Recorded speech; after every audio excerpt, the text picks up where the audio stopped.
All right. Hello, everyone, and welcome to this week's edition of Elections Weekly.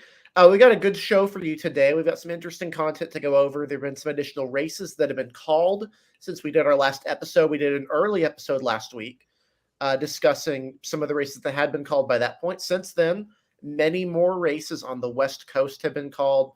Many more races, in particular in states like Arizona, Nevada, Washington, and to some degree California, where the votes continue to be counted will continue to be counted for some time. We do know most of the election results from the state of California. I believe the only two congressional districts we're waiting for right now are, as far as majority control goes, are the 13th and the 22nd, and not even majority control. That's just in terms of how those seats will actually finish up. 41. Oh, the Michelle Steele seat. No, that's the Calvert seat. Oh, Calvert. Yeah, I thought that one's over. I thought that's been called. I don't think it's been. Oh, it has. Yeah, it's been called. Okay, yeah, Will Rollins. Yeah, Will Rollins does not want to admit it's been called, but it has been called. Gotcha. He's basically pulling a Joe Kent, where he's pretending that if you cure enough ballots, you'll make a lead go away. So let's go ahead and actually start with that, because I want to talk about Washington, because this is actually the upset of the cycle. I think we have, and I say this as an outlet where we collectively had New York, most of those races that we even had New York 4, but that was on the board. I think we even had Washington 3 on the board. We did. But I don't think anyone expected in an R+3-ish environment that Joe Kent would be going down in Washington 3rd. In hindsight, all the signs were clear. Joe Kent was a flawed candidate from the start, running against unseating a very popular incumbent who had previously won in wave years by 5 points, won by 13 last time, running a bizarre populist campaign, out of touch with local issues like timber, out of touch with generally the conservative movement, out of touch with generally the average person, just running a completely ineffective campaign based entirely on online populism, while his opponent basically ran a pretty solid middle-of-the-road campaign to differentiate herself from National Democrats. I don't think this will be enough to win. I don't think this will be enough for 2024. I would lean heavily that the seat flips back, whether it's even a credible candidate. But I think with this is probably the biggest embarrassment of the cycle for Trump, because this is even more so than the John Gibbs seat.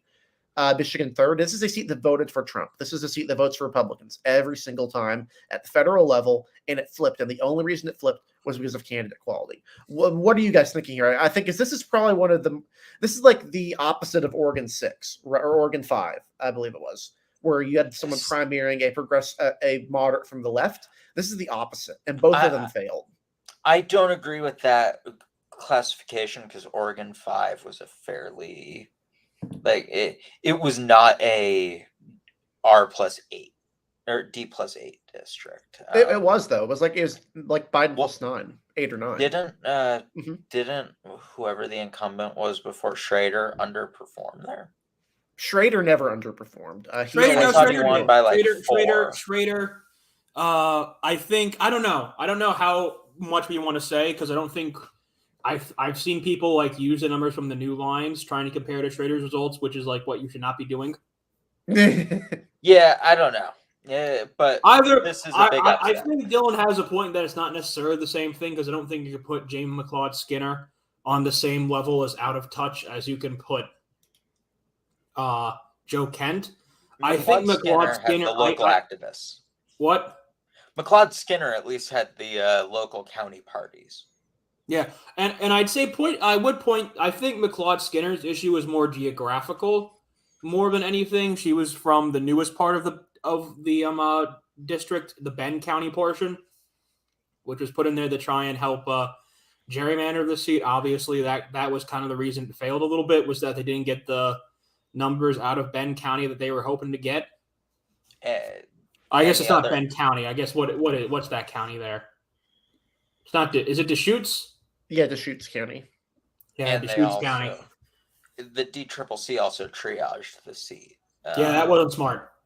Yeah, some very odd triaging decisions. I think that's kind of how we looked back at the Republicans in 2020 too, a little bit. Like that was kind of it's kind of like the reverse, and it might just be the reverse if Republicans get the 13th district in California, because I think that would put it at 212 to 213, which is the inverse of what it was.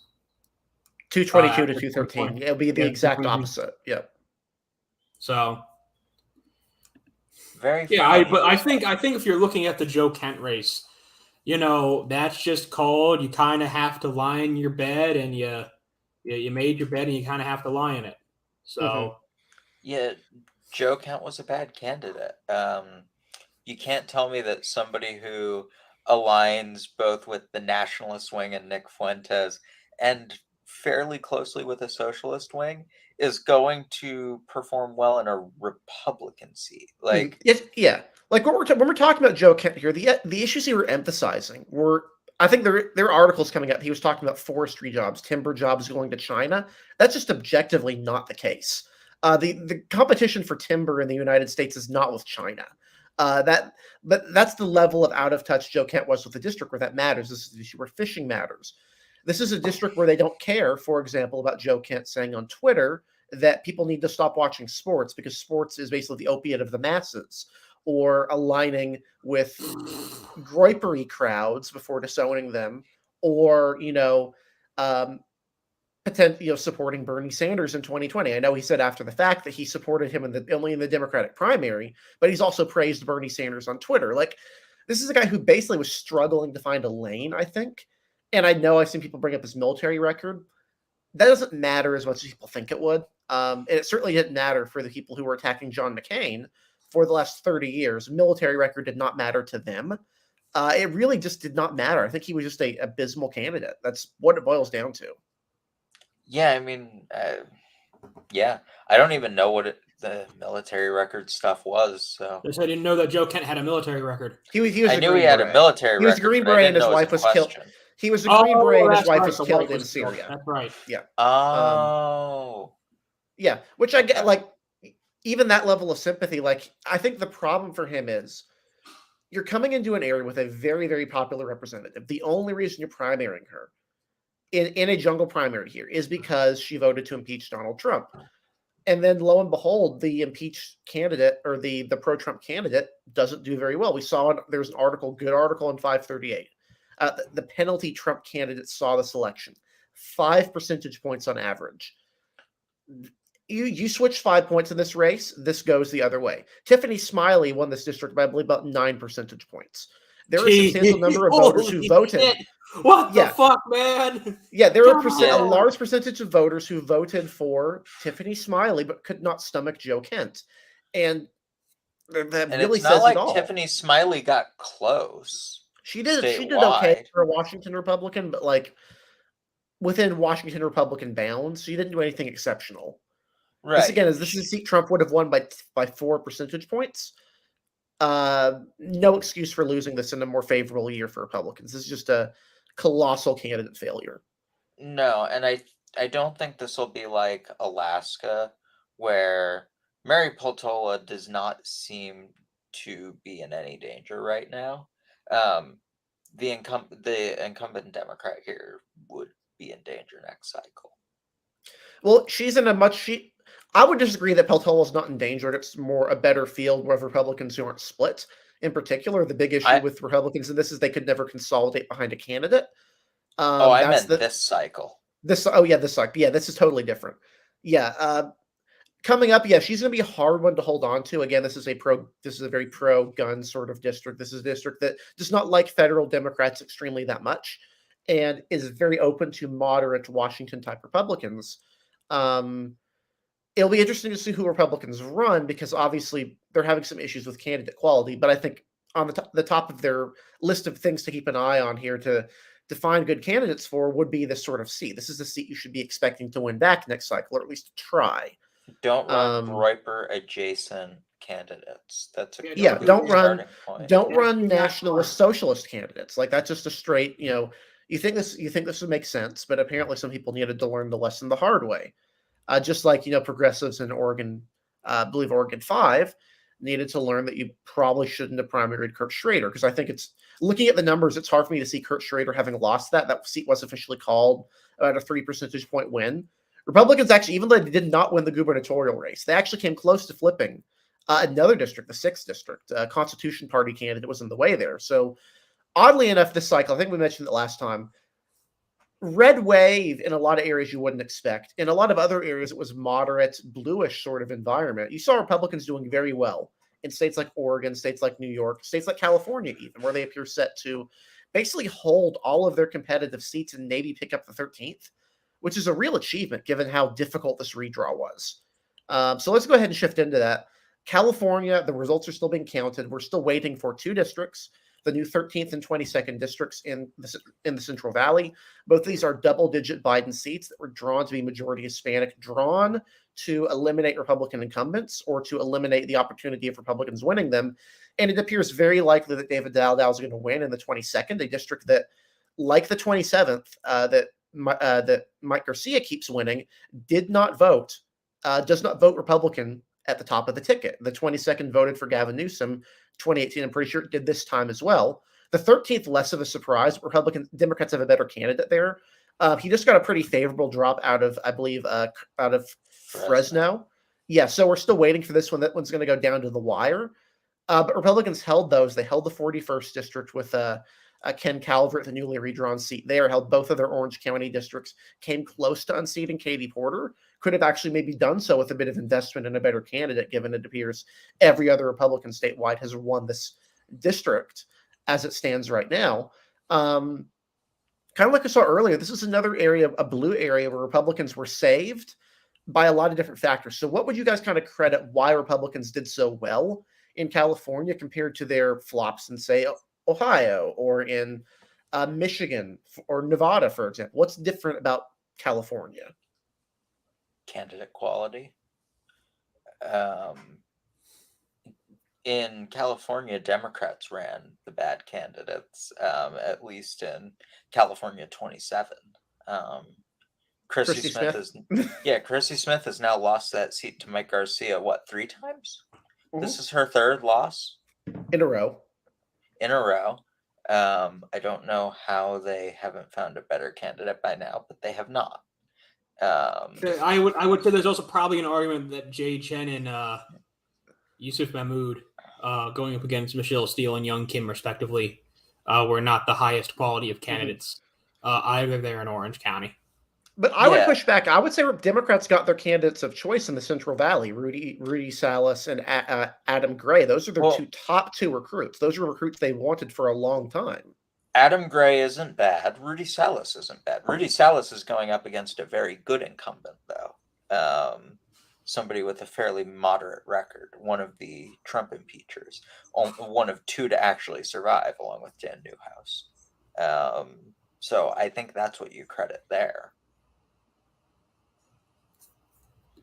Yeah, I mean, and I don't know anything. I don't know enough about California 13 to really make a judgment. Mm-hmm. Again, these are all Central Valley, low turnout.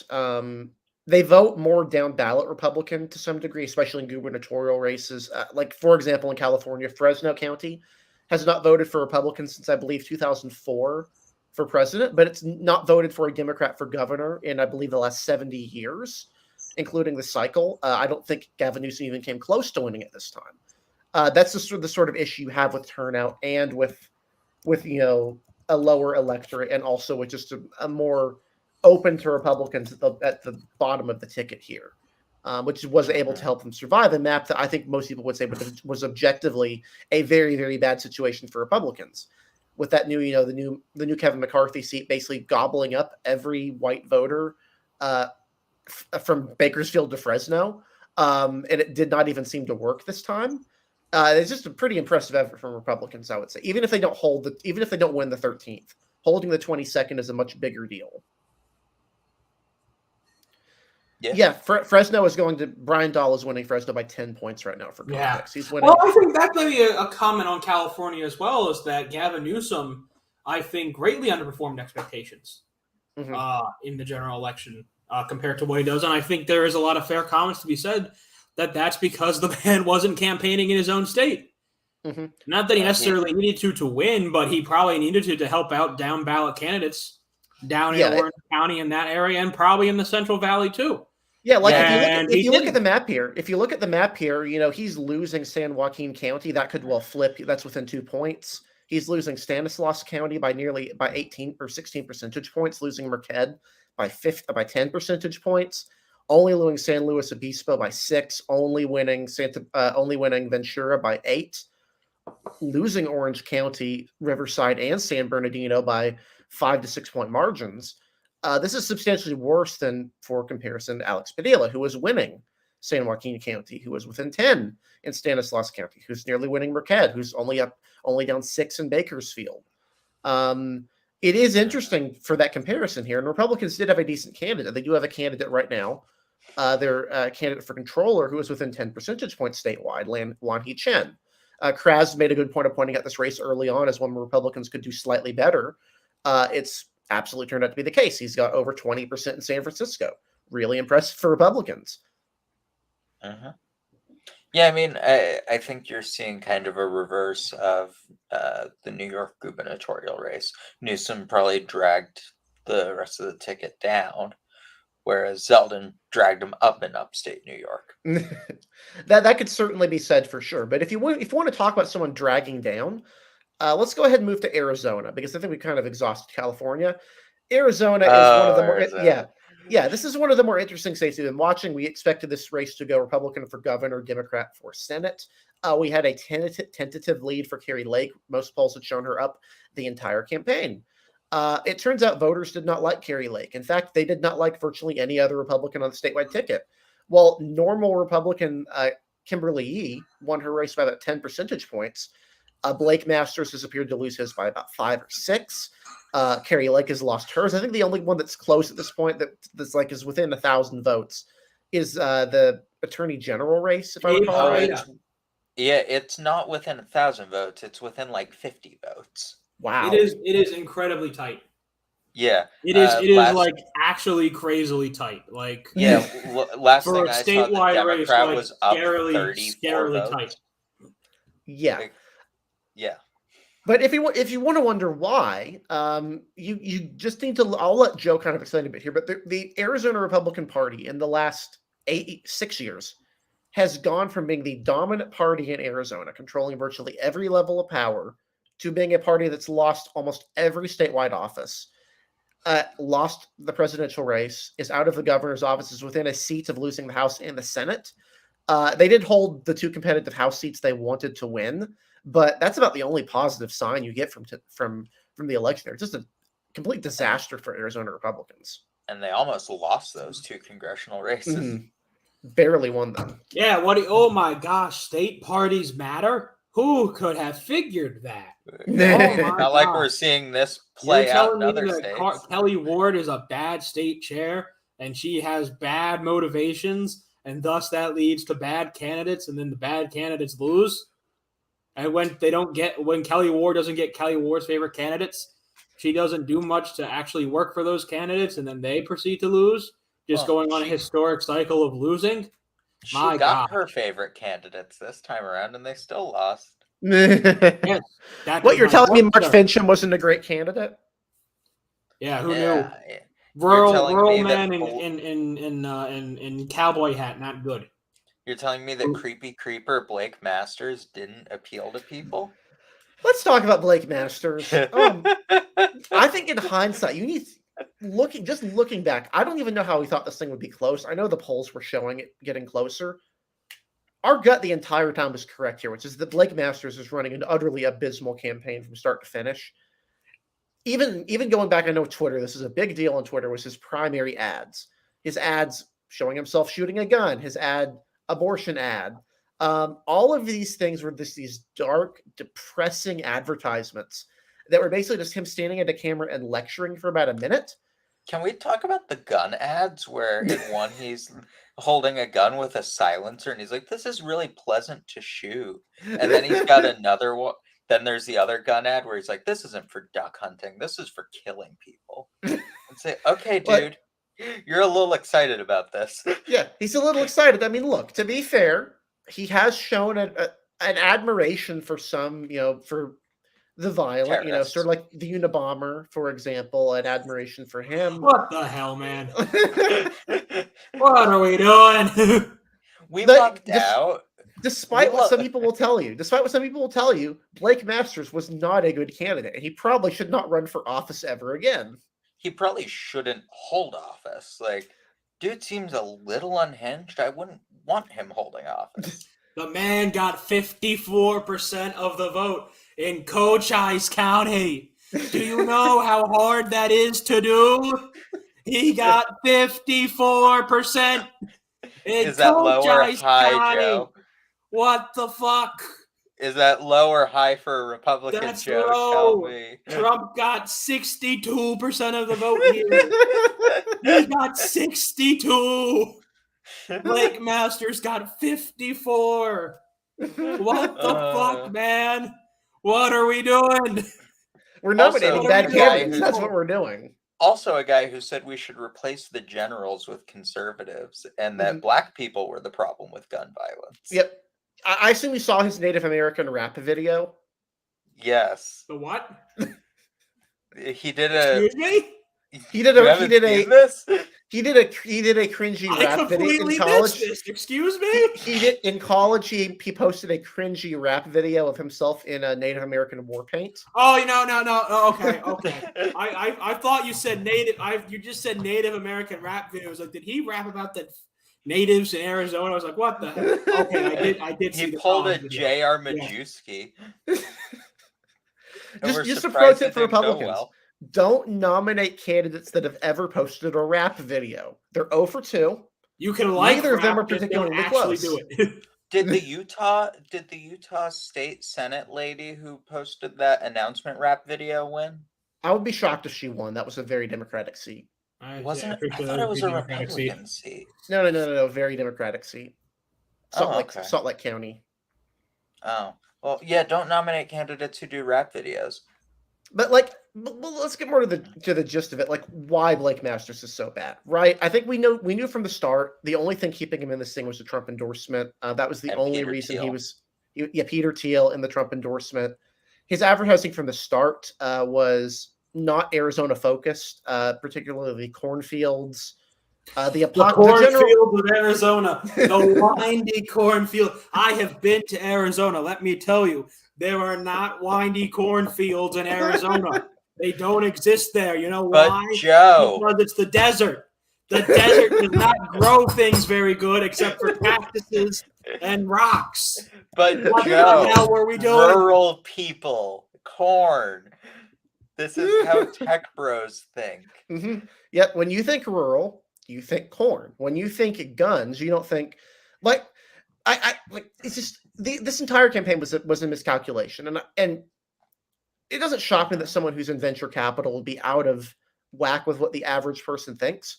To be this far out of whack, though, is genuinely kind of surprising for a candidate. It's surprising that he didn't hire somebody who wasn't out of whack. Find a person who has stepped foot in a rural county in Arizona and just hire them. Well, Be anything like- he showed that was rural was like apocalyptic. Like his abortion ad, where the background music sounds like a Joker rant from The Dark Knight. Or like he's about to announce that the Batman needs to reveal himself in 3 days. Or like a bus full of kids is going to be shot or something. Like it was just apocalyptically terrible messaging. And it usually when you do like negative advertising, you try to focus on your opponent, right? Like this guy, he's bad because he does bad things. And at the end, it's like, I approve this. The other candidate, I approve this message. His entire campaign was him doing long, angry rants in front of negative apocalyptic music, in front of the bleakest backgrounds imaginable. All it does is present himself as a negative candidate. It doesn't do anything to present Mark Kelly poorly. It just makes him look bad. And Just Mark it's Kelly the did apocalypse- something. It's the apocalypse now crowd. You know, the apocalypse is coming. Apocalypse now, apocalypse now, apocalypse now. You know, that's all they're doing. And Mark Kelly did something smart at the end of their debate. He said, "Look at this guy." Does and this people man look did. like a United States senator? Does this Would man you sound tr- like the United States senator? Would you trust this man to be alone in your room with your kids? No, you All not. he needed to say was that, and it's like, no, Blake Masters is a creepy looking creeper. And like I get people saying Rick Scott is a senator. Well, one, he won a gubernatorial race and he barely won it in a red wave. And two, by the time he actually won that Senate race, he was like the most popular governor in the country because of hurricane relief. So that's a little bit Hooray different for the than, like- hurricane relief. Yeah, that's a little bit different than just like this. Florida Republican Yeah. politicians recently. That's a little bit different than some weird venture capital crypto bro coming into a race and being like, "Hey, I love guns and also the Unabomber. Vote for me. And This is the also problem with the tech through your business. social Tech- security. the tech business has too many weird people. That's the problem. There are too many weird people in the tech business. Yeah, honestly, the and Social now these Security tech didn't work people are either. getting too much money. The Social Security thing didn't work either. That was why would you even say that when you're like in Arizona? Look, JD Vance, to talk about the whole tech bro thing, JD Vance almost sunk Ohio. He did sink Ohio. He lost his 2 House seats because he of almost sunk it for himself. I mean, every penny I was telling $32 million. people, every penny Republicans spent there was justified because he ran double digits behind everyone else on the ticket. The same thing with Blake Masters. He's running 20 points behind Kimberly Yee. Like, what on earth? Although he's running 5 points behind. There are a zillion. There are a ton of Carrie Lake, Mark Kelly voters who thought Carrie Lake was a decent enough candidate, but Blake Masters was a bridge too far. Also, Don Johnson in the chat makes a very good point. How can a tech bro like the Unabomber? Because these people are faux intellectuals. That's what you have to understand about these people. They think they are some next great thinkers of the world, but they are not. We're witnessing it with Twitter. These are people who got lucky into making an internet business, and good for them. That's actually a genuine accomplishment. And then we're like, because I made Facebook, that means I am a genius in everything, everywhere. See, we're learning this right now with Twitter. Yes, Blake Masters suffers from the same problem Mark Zuckerberg has. I'm not 100% sure that they're human. They both have this uncanny syndrome. They both have this uncanny valley. These are faux intellectuals. Did anyone see the Photoshop of Blake Masters and Rick Scott? Yes, it's horrifying. It was the picture. Isn't that our group chat? Isn't that our group chat? Yeah, it's our group chat pic. God bless the United States of America, and may God bless it forever. Blake Masters and Mark Zuckerberg both have the uncanny valley thing that the CGI Carrie Fisher at the end of Rogue One had. Just don't. I liked the CGI Carrie Fisher in Rogue One. I didn't like it in what the Rise of Skywalker, whatever the fuck that. Oh, that was bad. That wasn't CGI. That was just interspliced footage. It was that was literally archive footage from Force Awakens. Force Awakens that they never actually used. It was not good. Yeah. But we're not here to discuss how bad the Star Wars sequels were, so we're not here to discuss that. So good.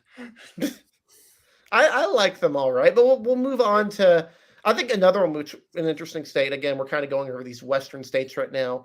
Nevada, that's the one where we had a pretty decent miss, but also I think our reasoning and most of the people who put these races at Republican, if you looked at the polls, these were well outside of like 2 or 3 points. These are like routine 5-point leads for Laxalt. It genuinely did take a surprise to have Democrats hold these. But I mean, for what it's worth, it held on pretty much everything but the governor race, and I think the Secretary of State, one of those 2 races, one of the Lieutenant governor, Democrat. Yeah, Lieutenant Governor. Yep. Secretary of State, very bigly Democrat. Yes. Yeah. But again, this is another one where Republicans nominated bad candidates, and they lost. Is there a lesson to be learned here? In the races, Republican lost badly. They nominated bad candidates. Yeah, Laxalt wasn't a bad candidate. I mean, well, okay. Laxalt was a mediocre candidate. He was not bad. He was not good, but he was mediocre. But he looks like a gold star next to J.D. Vance, Dr. Oz, and Blake Masters. Don't forget Mr. Herschel Walker. But Herschel Walker still has a chance to look less mediocre, even though I don't expect. He has a shot. We have Elon Musk running a poll about whether Trump should come back to Twitter. Oh God. Yes.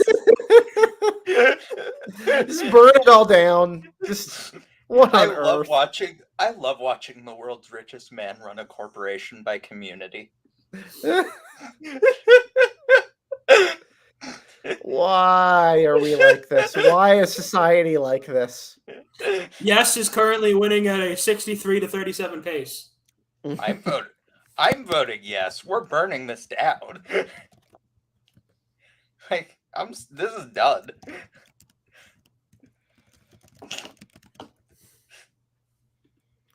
What was I Yeah, going to say? Anyways, yes, Nevada.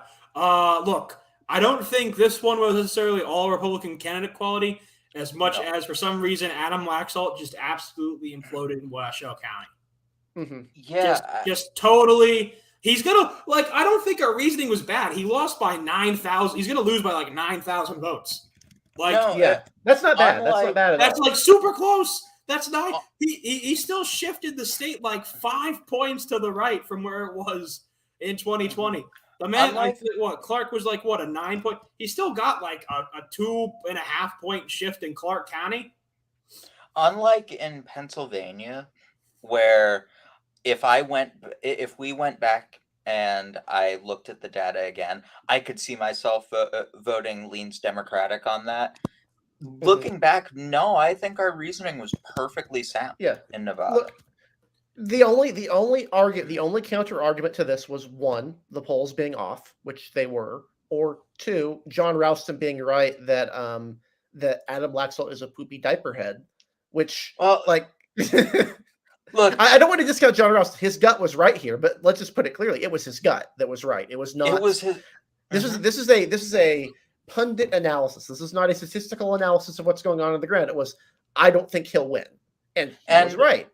And look, I mean, next time, if the same scenario happens and the Republicans up 4, and Ralston says, "Yeah, I don't think he's going to win," I might give and provides no other reasoning. I might give some more weight to Ralston than I did this time. Definitely. The guy was still like 4,500 votes going the other way to the being very mockable. Mm-hmm.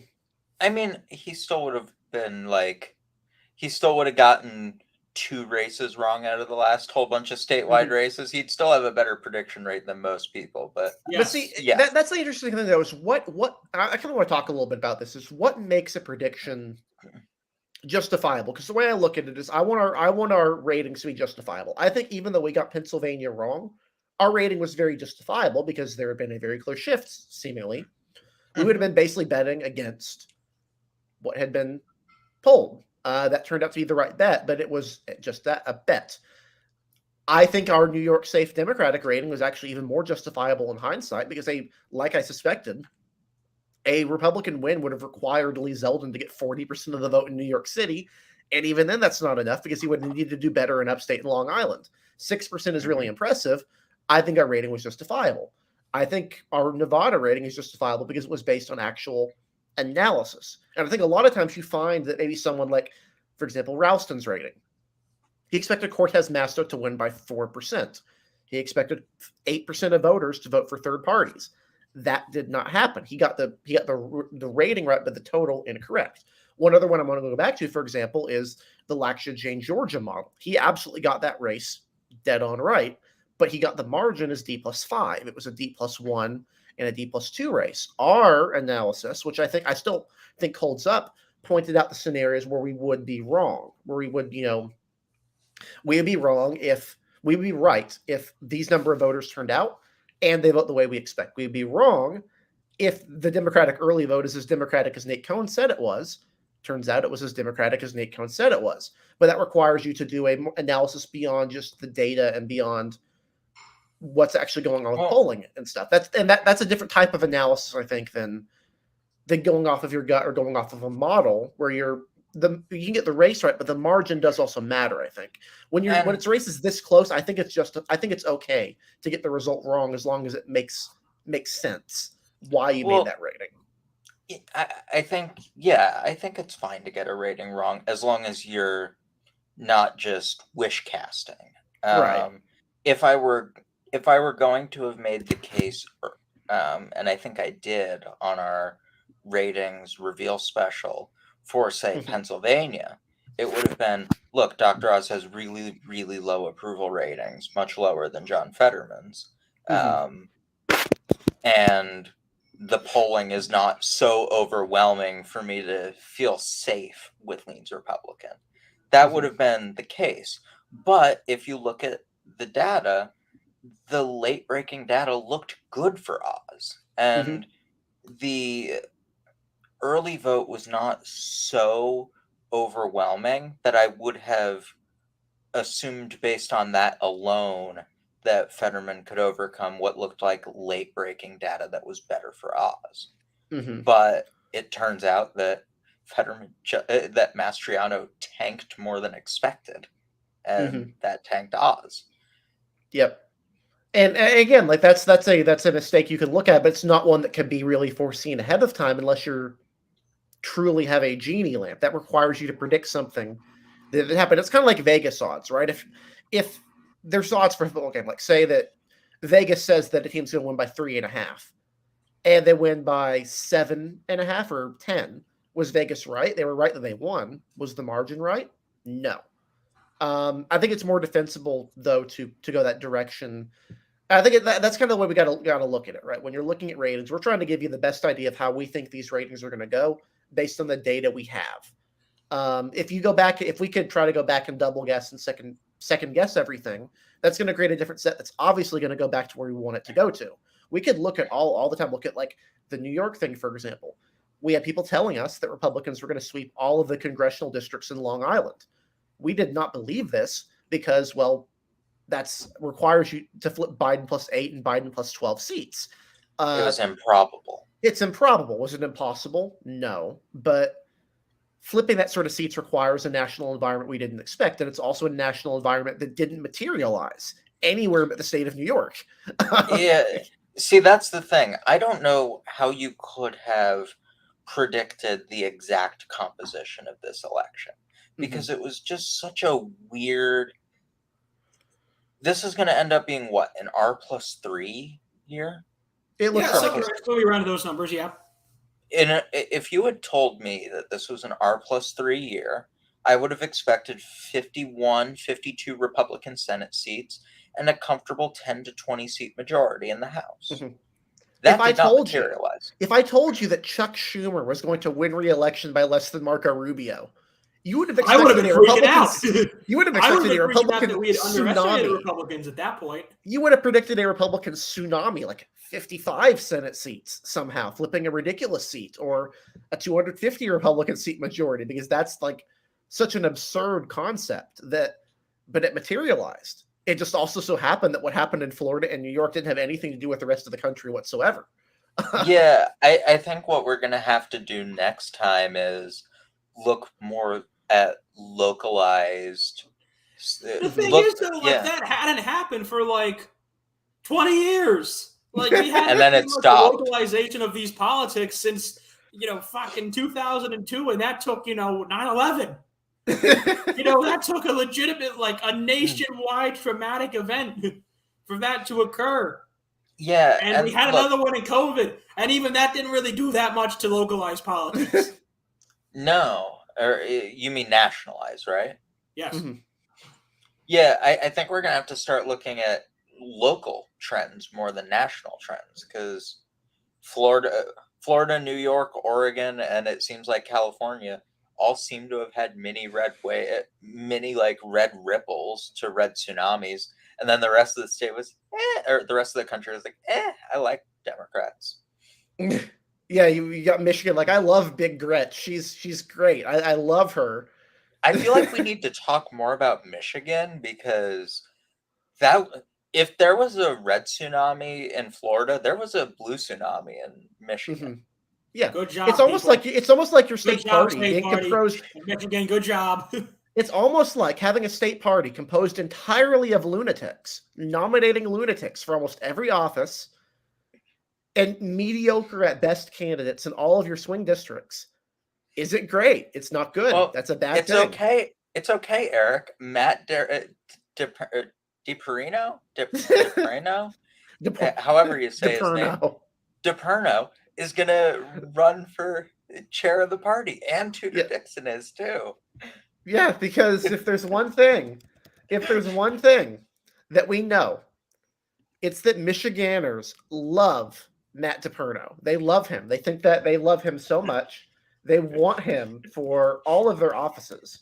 Yes, Doug Mastriano should learn from this and run for head of the Pennsylvania Republican Party. No, Yeah, this is why Michiganders voted for Dana Nessel, who, need I remind you, was one of the most liberal attorney generals in the country.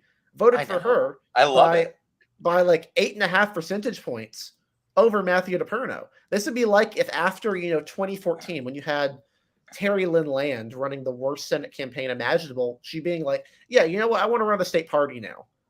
The natural, normal response of sane individuals would have been, no, go away. We're never nominating you, letting you have any position of influence again.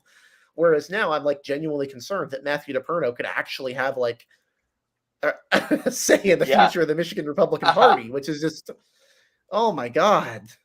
Hey, it's okay. Blake Masters is also probably going to run for Kelly Ward's seat or for Senate again. Oh, God.